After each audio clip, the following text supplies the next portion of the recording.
ناديت عليها النهارده كم مره؟ ردوا عليا. ناديت عليها كم مره النهارده؟ قلت يا شيماء كم مره لمي البنت اللي عندك؟ ردوا انتوا. حصل ولا ما حصلش؟ حصل.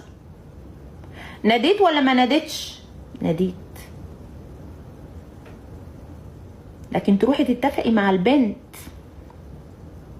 وتوقفي البنت قدامي اللي كانت اصلا داخله من البدايه عشان تلم وموجود، وهي بتقولي خلاص وبعد اذنك وبلاش نتكلم. ايه اللي يخلي البنت دي بعد ما قالت خلاص تطلع بهذه الوحشيه؟ صور، طلعي لي الصور، وتقعد تصوت كده تعمل على اللايف. يبقى انتوا كنتوا عايزين ان انا اطلع صور تدين اسماعيل عشان انتي تقولي بصي ده الراجل كان مش كويس. لا، اسماعيل كويس، ومش معنى ان هو راح يتجوز يبقى هو مش كويس. هو مش مرتاح،